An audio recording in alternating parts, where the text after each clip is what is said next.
Tendré que presumirles. Hace algunas semanas tuve la oportunidad de hacer un viaje a la costa del Adriático y a la Costa Azul, a Mónaco.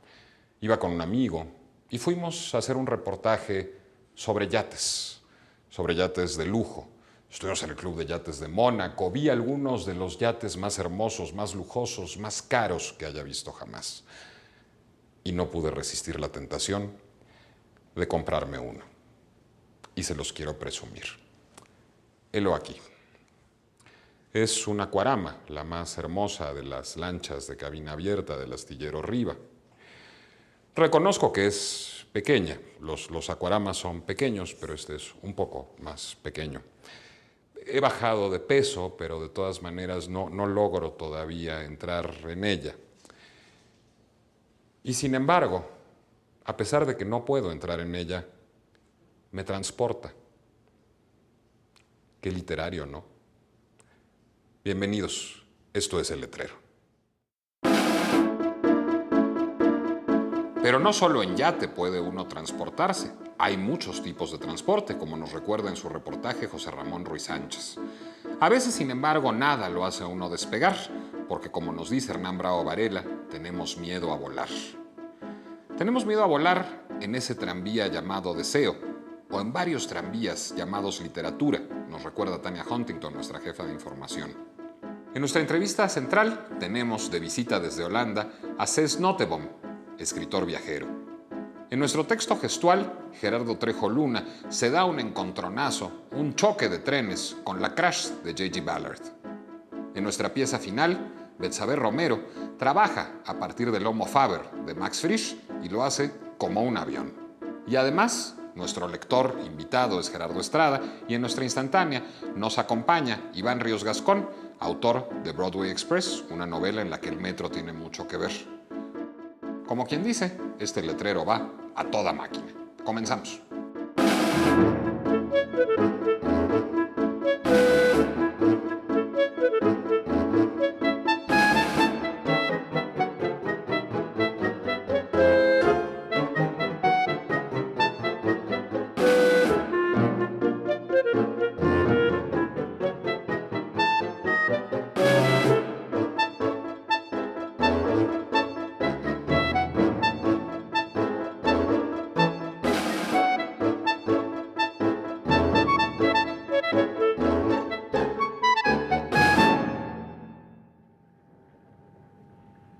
Pennies or pasta? Pasta.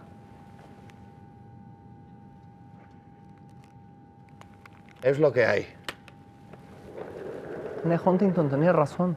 En esta aerolínea no se puede volar.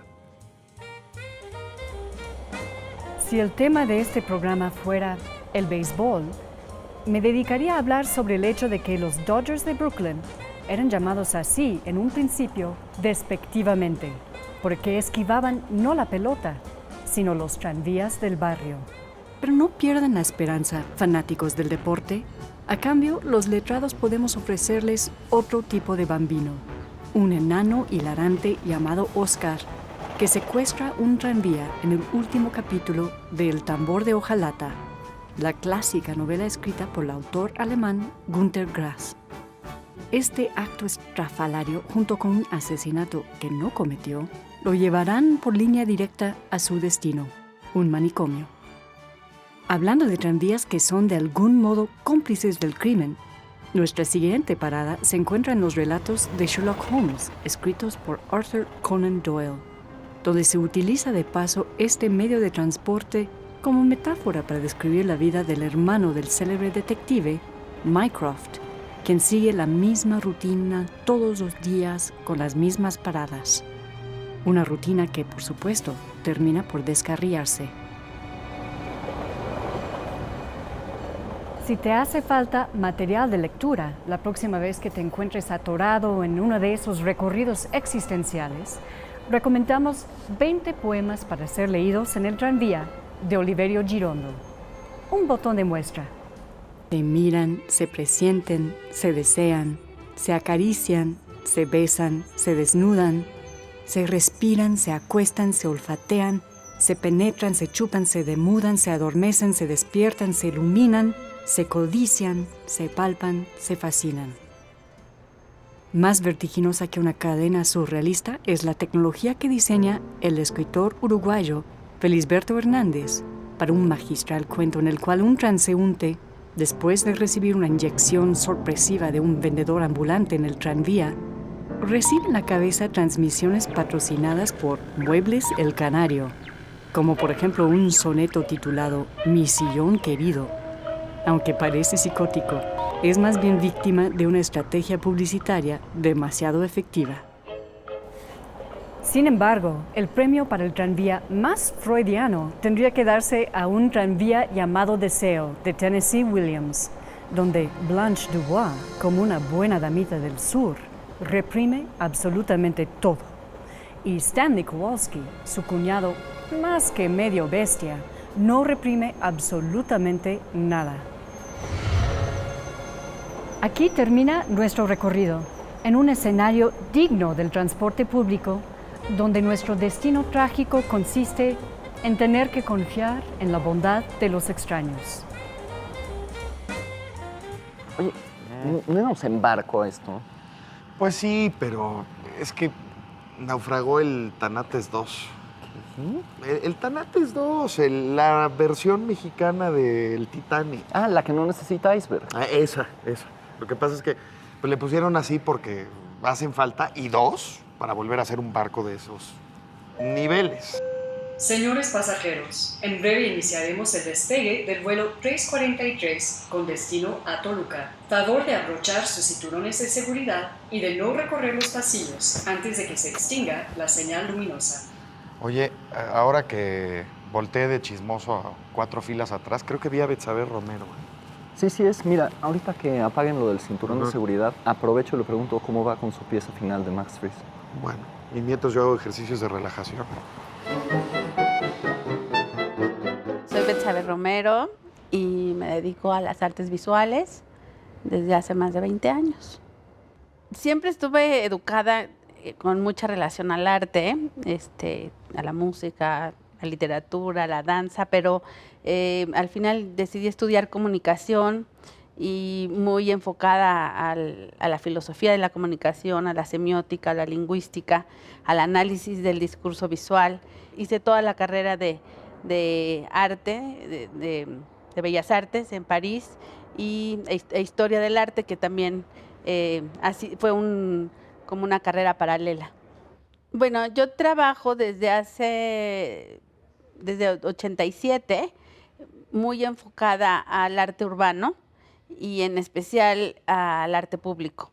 Y mucho, como que encontré un ícono a través del cual he estado explorando una serie de problemáticas urbanas y humanas, como es el automóvil. Sí, me parece que el auto es un objeto que refleja mucho las contradicciones de la modernidad y también algo que es muy importante o que se volvió muy importante a través de mi trabajo relacionado con el automóvil y con sus partes, como las llantas, los cofres, porque lo he deconstruido mucho también, es la idea de que es un vehículo. Me era como útil para el arte como un vehículo para llegar a otra forma de entender el mundo, el carro como un vehículo para entender, para llegar a la calle y acceder a otro público.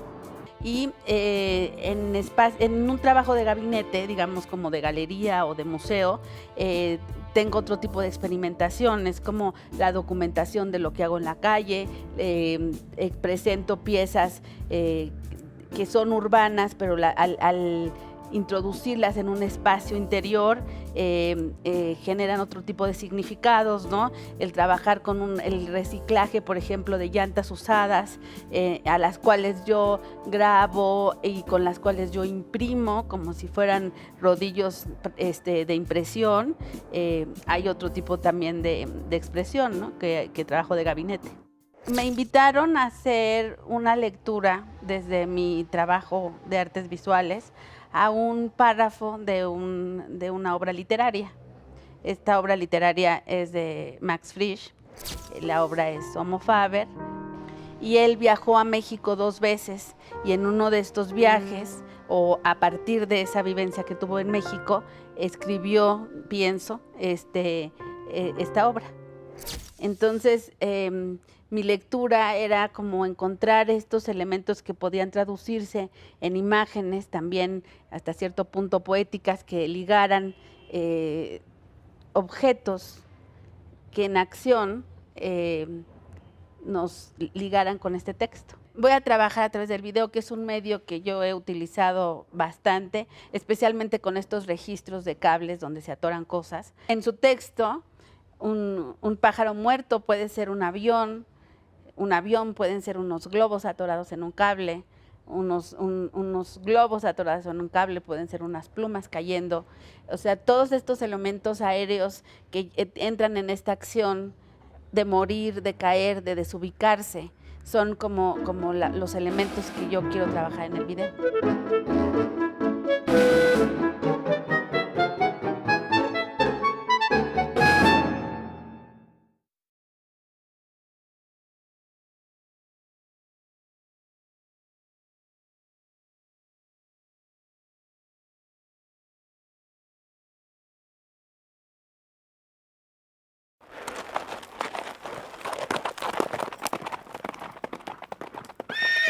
Fueron acomodándose ya en la diligencia y la moza entró después de todos para ocupar su asiento. Como si no la conocieran, pero la señora Lucé la miraba de reojo, sobresaltada, y dijo a su marido: Menos mal que no estoy a su lado. El coche arrancó, proseguían el viaje.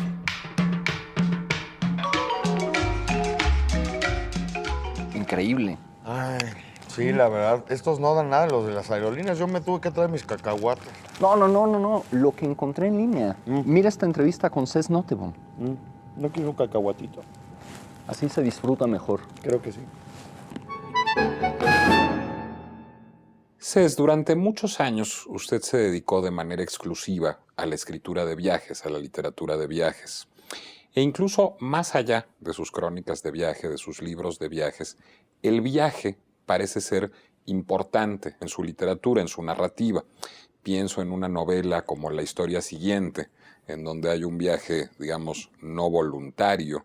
Pienso ahora en Los zorros vienen de noche, en su más reciente libro de relatos, en donde hay toda suerte de viajes implícitos o explícitos en la historia. ¿Por qué le importa tanto el viaje como hombre y por qué le es tan útil como escritor? Bueno, aparentemente esto es extraño para los otros, pero para mí el viaje es la vida normal. He viajado desde los años 50 y en todas partes y en todos los continentes. Y como lo digo, es normal, es algo personal. Hay gente que quiere a casa y hay gente que viaja. Y yo he hecho esto y siempre y continuando hasta ahora. Sin embargo, yo tengo la impresión, a partir de su literatura, que a usted no solo le interesan los viajes en el espacio, sino también los viajes en el tiempo. Que el tiempo es una dimensión muy importante de su narrativa. ¿Estaría usted de acuerdo con esa impresión? Sí, sin duda, sin duda. Pero cuando una vida viajera es la normalidad, es también natural que, por ejemplo, el último libro, el penúltimo libro de ficción, pero no hablo de libros de viajes, Paraíso Perdido, son dos chicas brasileñas que hacen un viaje en Australia. Yo conozco Brasil, yo conozco de dónde vienen estas chicas y yo conozco Australia. Y por eso para mí es normal de poner gente en otro continente para escribir una historia. Bueno, siempre soy un poco sorprendido de todas las preguntas sobre el viajar, porque la demás de la gente queda a casa y tienen una vida un poco extraña, pero otra vez, para mí es la vida normal. ¿Quedarse en casa puede ser también un viaje? Ah, sí, para ciertos sí. ¿Para usted? No, para mí no. Es que quedo, por ejemplo, 3 meses al año en Alemania, en una casa aislada para trabajar. Esto sí. y 3 meses en la isla de Menorca también para trabajar a donde están mis libros. Pero después me voy otra vez. ¿Hay libros suyos que no se nutran de esos viajes? ¿Hay libros suyos que se nutran simplemente del viaje que hace usted en una casa? Sí, en ensayos, por ejemplo, que he hecho sobre literatura que no han sido todas publicadas, todos, pero libros sobre el arte también tienen que ver con los viajes. Por ejemplo, he escrito sobre Zurbarán, sobre Velázquez, y esto implica ciertos viajes hasta el Prado o Italia para Piero della Francesca. Es todo, hay una conexión íntima entre todas mis profesiones: escritor de viajes, escritor sobre el arte, novelista, poeta, y eso es. Uno de los personajes de Los zorros vienen de noche dice que intentó ser un poeta, pero que terminó siendo un lector que vive de escribir. ¿Usted también es un lector que vive de escribir o es un escritor que además es un lector? No, bueno, en esto, por ejemplo, en mi novela, la historia siguiente, hay una persona, un clásico de griego, que habla de los libros de viaje con mucha ironía. Y esto también es una ironía directa hasta mí, ¿eh? Por eso que una broma casi. ¿Qué es más importante para usted, leer o escribir? No. Sin duda escribir, pero con una cierta nostalgia de leer. Hay muchísimos libros que no he leído. Por ejemplo, un día, el próximo libro que va a aparecer en español es del filósofo Rüdiger Safransky, que estuvo aquí en Guadalajara el año pasado, o este año. Y él ha hecho una antología de mi obra. Y un día, es un hombre que ha leído enormemente. Y un día, con una cierta desesperación, le he dicho: ¿cuándo has leído todo eso? Y él ha dicho: cuando tú has leído en el libro del mundo. Y esto al menos me ha dejado un poco contento. ¿Entonces sus libros vienen de la vida, no de los otros libros? No. Como he escrito en otro libro, en las montañas de los Países Bajos, como sabes, los Países Bajos no tienen montañas, ¿sí? Esto es la esencia de lo que hago. En este libro he escrito que cada escritor tiene 100 escritores en sus manos. Son los que ha leído él ya. No somos inocentes. Siempre las ideas vienen de algo o de alguien, y de libros, y de experiencia, y de la vida.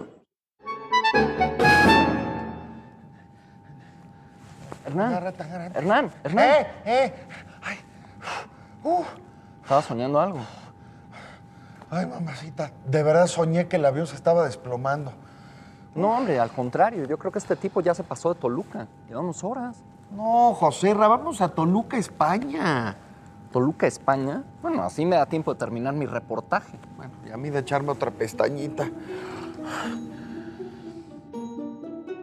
La notabilísima crítica argentina Luz Rodríguez Carranza, autora entre otras muchas cosas del mejor libro sobre Terra Nostra, tiene 2 secretos para mantenerse en forma. Por un lado, los servicios de un entrenador personal. Por otro, una casa en Leiden y otra en Bruselas. Más o menos hay 3 horas entre las 2 ciudades. Pero lo importante es cómo cubre la distancia. Como en todo el Benelux, hay trenes. Lo que quiere decir que la gente puede ir a su trabajo leyendo. Puede volver de su trabajo leyendo. Incluso hay vagones marcados con gigantescas letras S, donde se prohíbe charlar. En el tren se puede leer mucho y muy bien. A diferencia de nuestros peceros, autobuses y metros, muchos de sus asientos incluso tienen una cómoda mesita que deja subrayar y tomar notas. Si esto se agrega en sus compartimientos para portafolios y hasta para maletas pequeñas, se presta para los géneros arduos. En trenes se puede leer la trilogía de las esferas de Peter Sloterdijk, se puede explorar el libro de los pasajes de Walter Benjamin, se puede llevar un tomo de las obras completas de don Benito Pérez Galdós o hasta un libro en otra lengua y un diccionario manual para hacerle compañía. Con razón los belgas hablan tantos idiomas. Mi gran pelea con el automóvil no es solamente que contamine, que ocupe espacio, que obligue a la pavimentación de áreas que de otro modo podrían filtrar agua, que impulse la destrucción de la ciudad como se entendió y vivió por siglos. Mi pelea es que el automóvil no deja leer. Incluso en los taxis, los choferes suelen preferir que uno no lea. A falta de GPS, uno tiene que ir guiando al conductor, o entreteniéndolo, o compartiendo sus gustos musicales. Si el tren está hecho para el tratado y el auto para la ignorancia, no cabe duda que el género ideal para los aviones son las novelas. Sobre todo las novelas malas pero tremendas, que nos causan morbo. Y gracias a esa suspensión de la vergüenza que se produce a los 10.000 metros de altura, que nos permite dormir en público, comer de una charolita de aluminio con cubiertos de plástico y dejar que 35 filas se enteren de que estamos yendo al baño, también nos atrevemos a leer a John Grisham sin forrar la portada. ¿Y en los otros medios de transporte, qué géneros priman? Creo que en todo lo que tenga que ver con apelotonamientos, con la necesidad de leer con una mano aferrada al tubo de seguridad y la otra sosteniendo el libro contra el techo, o casi pegado a la cara, o en cualquier huequito que se pueda para no molestar mucho, lo único que se debe leer es poesía. La poesía, primero que nada, ayuda a soportar el peso del mundo. Además, su dificultad constitutiva, lo que James Longenbach llama la resistencia de la poesía, crea en esta combinación de surf, contorsionismo y disciplina fakir una mirada de lectura que un rico sofá de cuero no sabría generar. La luz parpadeante, los saltos por los baches y por los topes nos hacen marcar las páginas de una manera incomparable, generan el deseo de luego regresar a ellas. Y la poesía, si algo, es el género que se relee.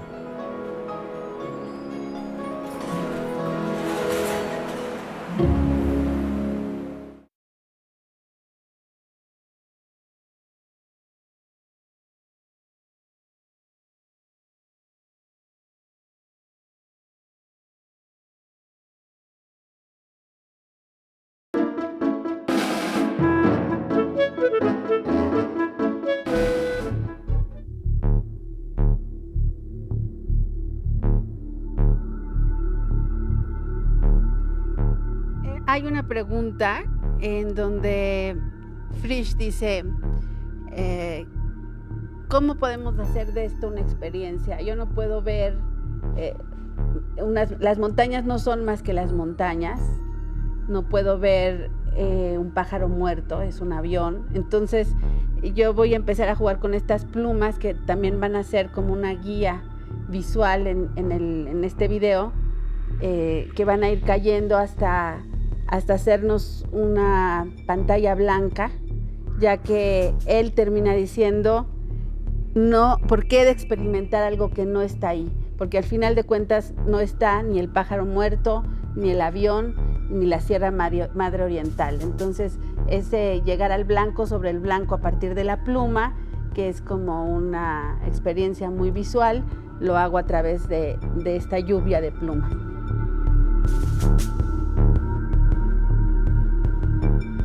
Sigue. Un poco más hacia la izquierda. ¿Hacia tu izquierda? Sí, más para acá.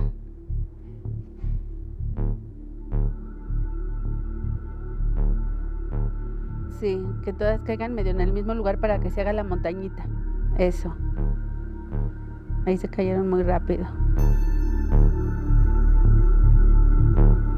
Tenemos que llegar a cubrir todo el cuadro con blanco, entonces por eso tiene que hacerse una montaña más alta. Que no, ahí vas bien, sigue.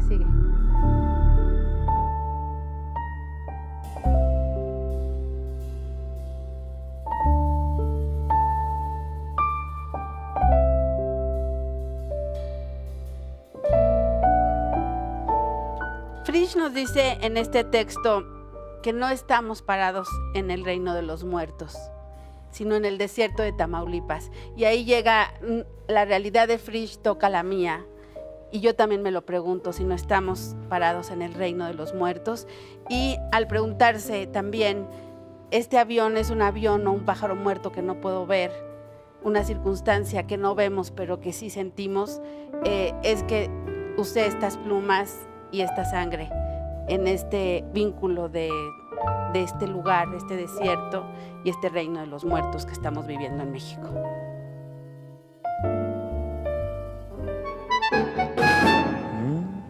Que se me hace que hasta las azafatas ya se durmieron.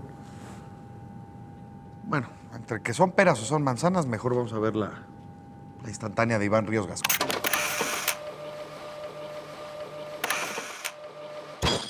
Yo soy Iván Ríos Gascón, soy escritor, periodista, locutor en horas libres, bloguero ocasional. A veces entro al Twitter o al Facebook, pero por lo regular me dedico básicamente a escribir y a leer. En el momento de escribir es el instante en el que más estrés se padece, al menos por buscar la palabra exacta, por cambiar este adjetivo mutante que te está haciendo ruido, e inclusive por seguir adelante. Hay ocasiones en que lo que más estresa no es lo que vas a contar, sino cómo lo vas a contar. Tienes toda la historia en la cabeza, sabes cómo prosigue este relato, pero no tienes ni el tono, ni el estado de ánimo, ni el humor a veces para crearlo, para conectarme con la frecuencia del relato.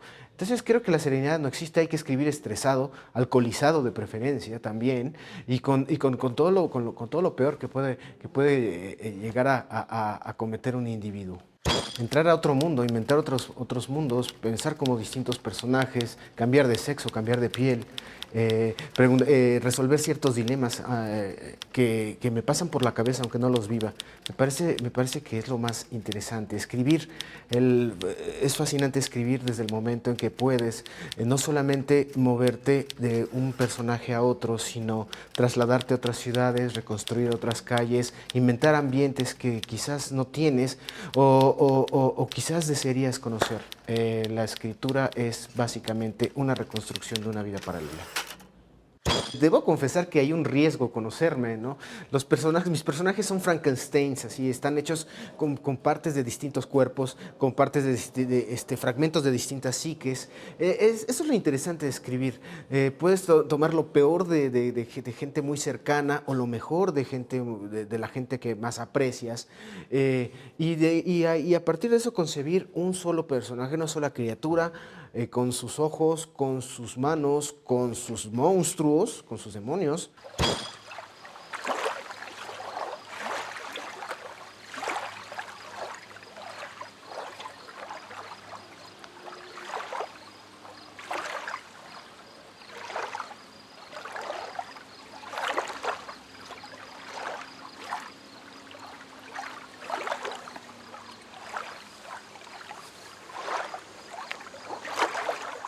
Mi placer culpable son los videojuegos. Debo reconocerlo que si no estoy leyendo, no sé, metido en los mundos narrativos, digamos, de Fitzgerald o de, no sé, o de José Revueltas también, por qué no decirlo. Si no estoy metido en mis propios mundos narrativos, pues me gusta entrar a estos espacios surrealistas de los videojuegos. Ese es mi placer culpable. A mis 80 años la gente no puede creer que todavía siga jugando estos productos de la locura, de la besania imaginaria, ficticia y totalmente ociosa. Me gustan más tipo Halo, los juegos. Creo que los violentos son los mejores. Lo mejor en el momento de sentarse a escribir es poder crear esa simbiosis, poder juntar ambas cosas, entre la belleza del lenguaje, lo profundo y también lo sucio de la realidad. Creo que una novela, por ejemplo, o un cuento necesita un trozo de poesía, pero también 3 o 4 trozos de carne viva, ¿no?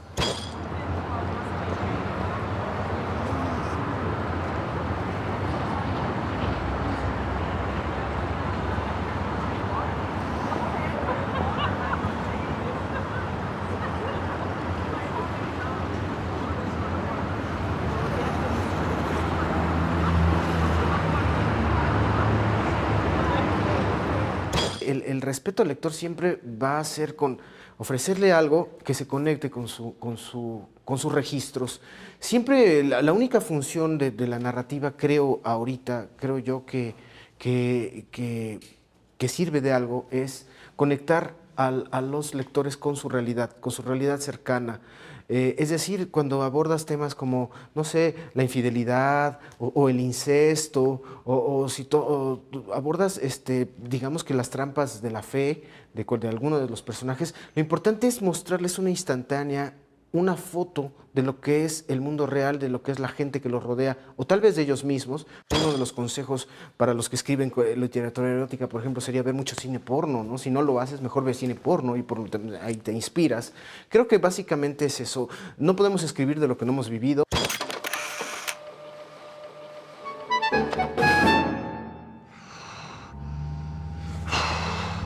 Ay, mamacita chula, qué cosa esto. Joserra. Joserra. Vuela. Ay, mamacita. Joserra, se está moviendo mucho el avión, tengo mucho miedo. De veras creo que voy a... ¿Vomitar?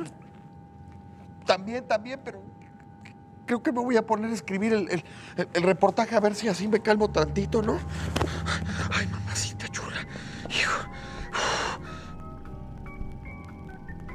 El único miedo que los latinos confesamos sin vergüenza y hasta con un cierto orgullo machista es el miedo al avión, afirma Gabriel García Márquez en un artículo cuya lectura promueve una página web de salud mental para vencer dicho miedo. Tal vez aquella confesión desvergonzada se deba a que, según el colombiano, es un miedo distinto que no existe desde nuestros orígenes, como el miedo a la oscuridad o el miedo mismo de que se nos note el miedo. Al contrario, el miedo al avión es el más reciente de todos, pues solo existe desde que se inventó la ciencia de volar. Sin embargo, volar produce en incontables viajeros un temor que de tan irracional parece milenario, mezcla de asombro prehistórico y neurosis hipermoderna. De poco ha servido la estadística que sostiene que la probabilidad de morir en un accidente aéreo es mucho menor a hacerlo por las cosas de una mula. En palabras de Picasso, lo que uno teme no es la muerte, sino el avión en sí. Para combatir el miedo, algunos rezan o se emborrachan disciplinadamente, otros llevan a cabo apuestas mentales o ejercicios pseudobudistas de respiración. De llegar con bien a su destino, se convencen de que sus rituales han salvado a la tripulación de una tragedia. En su relato, Mientras sigan volando los aviones, Bernardo Esquinca atreve una hipótesis. Hay personas que sueñan con accidentes aéreos y logran impedirlos gracias a que su esotérica figura se encuentra a bordo. En caso de no estarlo, las consecuencias podrían ser terribles. Una de esas personas, Gabriel Galván, el antihéroe del relato, se define como una especie de guardián cuya actividad onírica propiciaba un balance entre las criaturas del aire y las criaturas de la tierra. Pero Galván, señalado por un agente de seguridad como terrorista, es abatido antes de subir al avión. En pleno caos, el Aeropuerto Internacional Benito Juárez decide cancelar sus actividades por el resto del día. Galván, fatalmente, ha cumplido con su deber. Ahora su puesto de justiciero y profeta en las alturas queda libre, aunque no por mucho tiempo.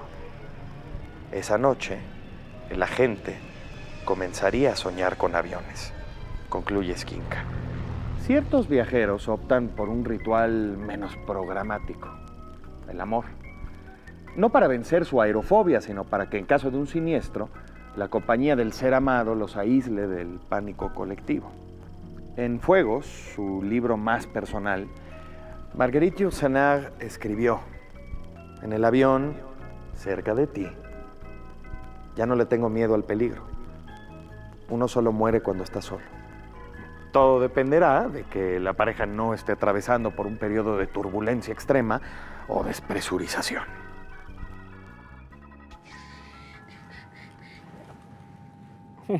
¿Encontró todo lo que buscaba? Oye, Miso, pero encontró todo lo que buscaba, lo dicen las cajeras, no las azafatas. Ay, échate un trago y no pongas cara de texto gestual, por favor. Oye, después del corte, ¿algo de comer? Pues no estaría mal, pero antes vamos entonándonos, ¿no? ¿Te parece?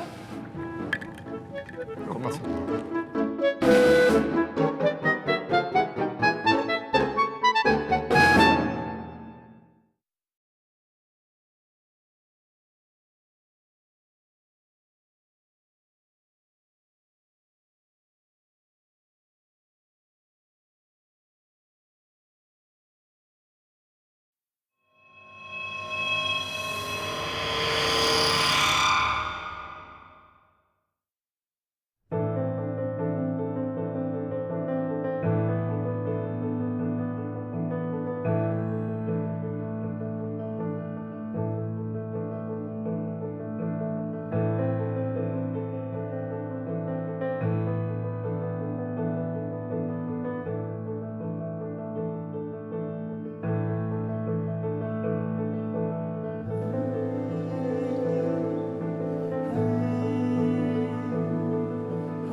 ¿Ahora sí voy a vomitar? No, tranquilo. Mira, esta es la segunda parte de la entrevista con Cés Nottebohm. Seguro te calma.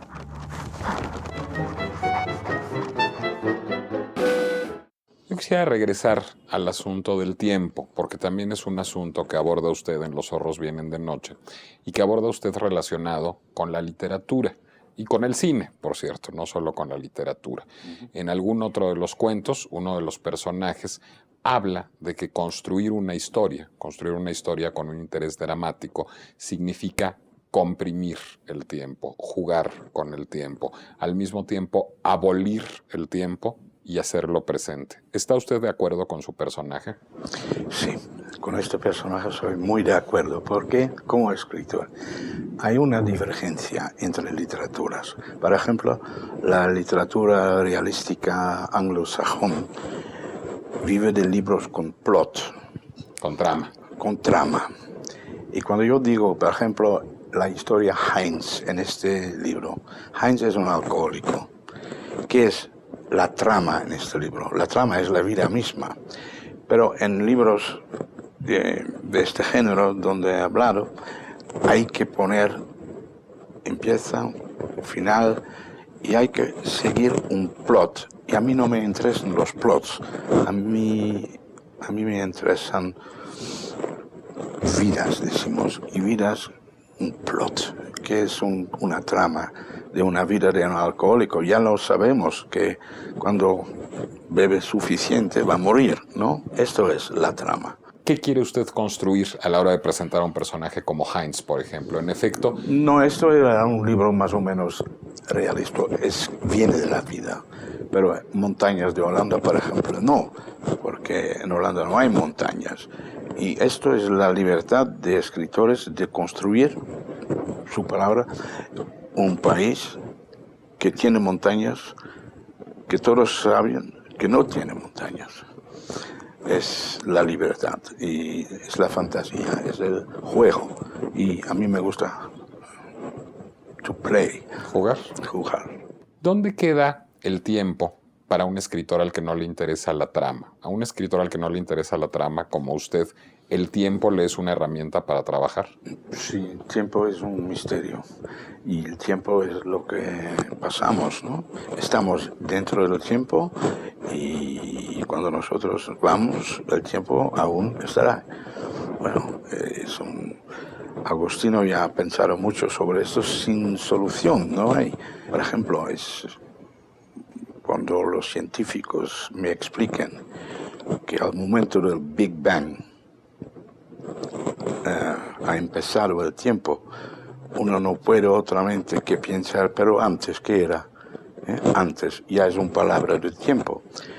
Como usted, yo pienso, ha leído la historia de Paula en este libro, Paula que está muerta, que ha muerto una muerte violenta, y está muerta y habla desde la tumba, y habla de qué es el tiempo, pero comprende inmediatamente que estas palabras no tienen sentido después de la vida. ¿Hay en su literatura una pregunta sobre el tiempo? Bueno, la literatura para mí está hecho para hacer preguntas, no para soluciones. ¿Tener que explicar la literatura le quita el encanto a la literatura? ¿Hacerse preguntas sobre la literatura le quita el encanto sí, a la esto literatura? Es para los profesores. No, para mí no. Es lo que hago. María llena de gracia, Señor, es contigo. Bendita eres entre todas las mujeres y bendito es el fruto de tu vientre. José Ra, esto es el final. No. Es la pieza final.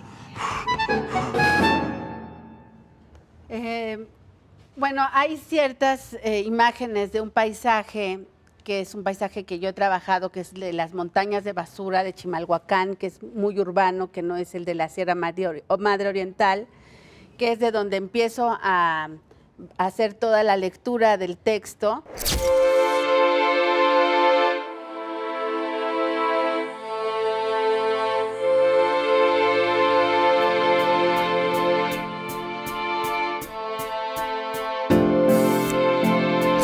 Entonces intercalo este trabajo que ya tengo, imágenes que ya he grabado con este paisaje, más las que estamos produciendo aquí en el taller.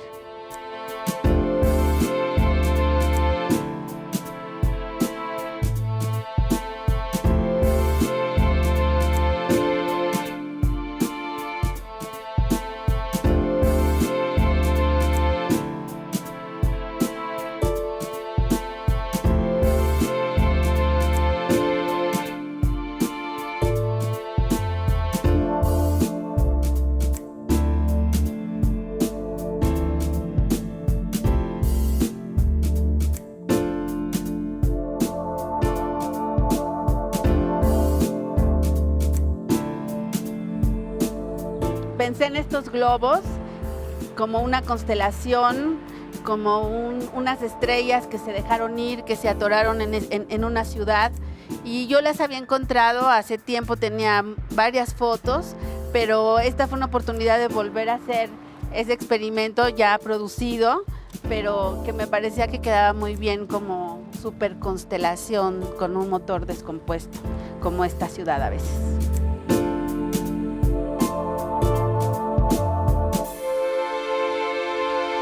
Pues ahora sí ya vamos a editar este video.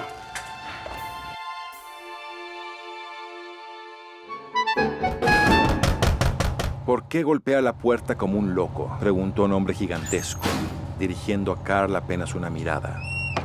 Por una claraboya, una luz turbia que llegaba ya muy gastada desde arriba caía en el mísero camarote, donde muy apretujados, como estivados, había una cama, un ropero, una silla y el hombre. Me he extraviado, dijo Carl. Durante el viaje no me di cuenta, pero es el caso que este es un barco tremendamente grande. Sí, en eso tiene usted razón, dijo con cierto orgullo el hombre, sin cesar de manipular la cerradura de un pequeño baúl, la que apretaba con ambas manos, una y otra vez, tratando de escuchar el ruido del pestillo al cerrarse.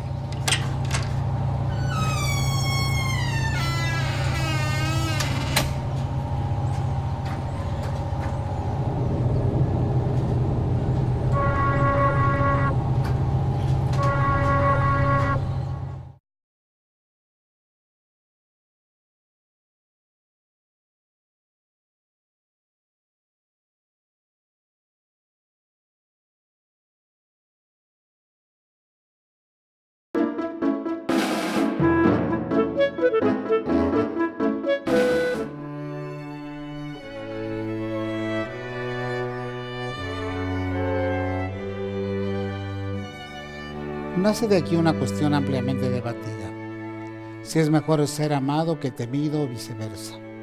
Se responde que sería menester ser lo uno y lo otro, pero puesto que resulta difícil combinar ambas cosas, es mucho más seguro ser temido que amado cuando se ha de renunciar a una de las dos. Yo soy Gerardo Estrada, soy profesor de tiempo completo de la Facultad de Ciencias Políticas y Sociales de la UNAM y soy promotor cultural. Yo voy a hablar sobre El Príncipe de Maquiavelo. Bueno, cuando yo era joven estudiante y comencé a inquietarme por las ciencias sociales, descubrí en la biblioteca de mi padre, que era médico y que leía muchísimo, un ejemplar del Príncipe de Maquiavelo, que más tarde descubrí era muy importante, pues estaba comentado por la reina Cristina de Suecia, una edición que creo en ese momento era muy particular. Yo descubrí, y lo sigo diciendo a mis alumnos ahora, que El Príncipe, más que un tratado sobre el poder, es un tratado sobre la condición humana. Y por otro lado, lo emocionante es saber que la vida política, desde el principio de los tiempos y hasta que se acabe el tiempo, seguirá siendo igual. La constancia del comportamiento de los príncipes en cualquier circunstancia histórica, política, ideológica, es la misma. Debéis, pues, saber que existen dos formas de combatir. La una con las leyes, la otra con la fuerza. La primera es propia del hombre, la segunda de las bestias. Pero como la primera muchas veces no basta, conviene recurrir a la segunda. Es decir, el poder sí tiene una lógica, el poder sí tiene una forma de proceder y no va a cambiar por más que la gente se haga de una ideología o de otra. ¿Qué es lo que quería Maquiavelo? Que distinguiéramos muy bien entre cuál es nuestro deseo sobre lo que queremos que sea la vida política y lo que es en realidad. Por lo tanto, es necesario a un príncipe saber utilizar correctamente a la bestia y al hombre.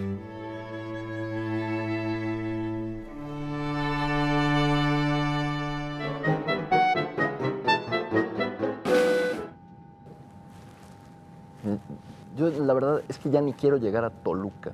Pues yo también, ni película hay. ¿Qué vamos a hacer? Siempre queda el viejo truco de la diligencia. Libro. Mira, ¿Qué traes ahí para leer? Luis Antonio de Villena se llama El honor de los vencidos. Es una antología que hizo el Fondo de Cultura Económica. Y, ¿sabes? Es una antología muy rica porque ves desde 1971, que salen 9 novísimos, hasta 2005, ¿no? O sea, desde mi edad hasta tu edad. Entonces, lo que ves es cómo tienes un joven poeta, lector obviamente de Pound, que usa los trucos de Pound, por decirles así, para convertirse en un poeta confesional, para documentar el surgimiento de sexualidades que durante el franquismo eran indecibles y de repente se vuelven publicables, se vuelven muy leídas, crean escuela y luego, lo que es muy interesante, la tristeza del viejo libertino, ¿no? Cuando es puramente culterano, pues es un poeta del montón. Cuando es confesional, es francamente conmovedor. Y esta antología me parece muy atinada en cuanto a su tamaño. El prólogo no es excesivo, no hay pies de página. Es una antología para el lector, no para el lector académico. Y siendo un autor de más de 50 libros, se agradece, ¿no? Es una muy buena antología para un poeta que acaso se conoce poco en México. Claro. ¿Tú qué traes? Yo traigo, siempre dicen que para volar hay que traer asuntos amarillistas o policíacos. Y como no traje mi diario, traje Extraños en un tren de Patricia Highsmith, la primera novela publicada de Patricia Highsmith, y que toca, que tú ya debes conocer la trama, la extraña y fabulosa historia de dos personas que no se conocen y que traman el asesinato perfecto.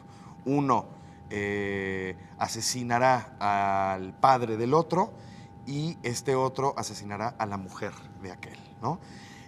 A lo largo de toda la novela se va creando una relación de una homosexualidad ya no latente, sino más que circunstancial, y que va explotando los registros más neblinosos y más tétricos que le fascina explorar a Patricia Highsmith. El sentimiento religioso y angustiante de la culpa, la imposibilidad de llevar a cabo el crimen perfecto al interior y finalmente la novela sí termina cuajando estos dos crímenes perfectos por obra y gracia de una venganza personal íntima entre la relación que se ha generado con los dos personajes. Oye, una novela creo fabulosa. que te la voy a cambiar. Me dieron ganas de releerla. Pues dame tu libro. A ver.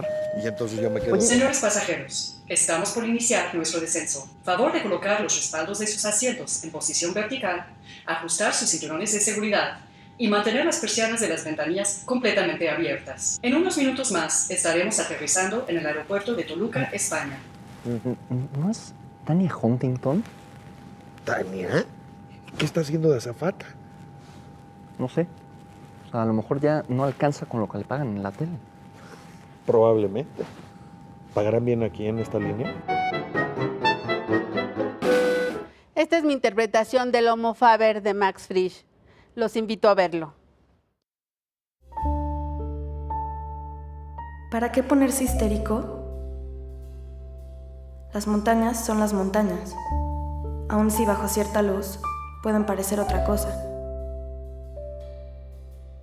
Pero es la Sierra Madre Oriental.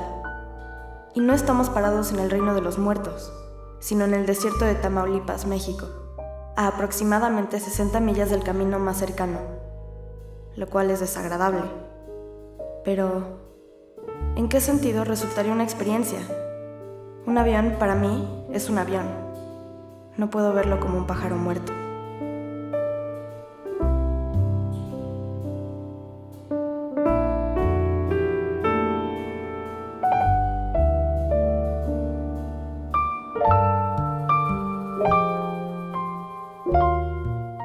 Es una super constelación con problemas de motor. Nada más. Y no importa cuánto le brilla encima la luna.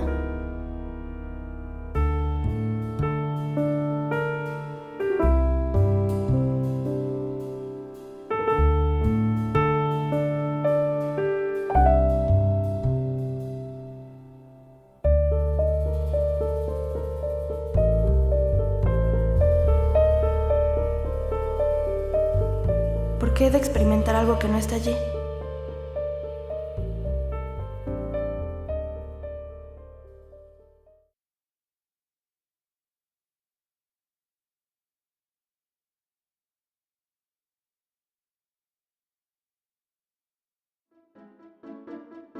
Trenes, barcos, aviones, o por ejemplo esos autobuses rojos de 2 pisos, londinenses paradigmáticos, que a mí me gustan tanto. Bueno, ¿qué no me gusta de Londres? Londres es mi ciudad favorita. Y acabo de estar ahí, de trabajo, pero también con mi mujer. Y ya tengo nostalgia de ese viaje. Y me gustaría regresar a Londres. Y acabo de descubrir el medio de transporte perfecto para hacerlo. Aquí lo tengo. Porque a diferencia de los autobuses rojos que circulan en este momento por Oxford Street, este sí puede cruzar el Atlántico. Esto fue El Letrero. Muy buenas noches.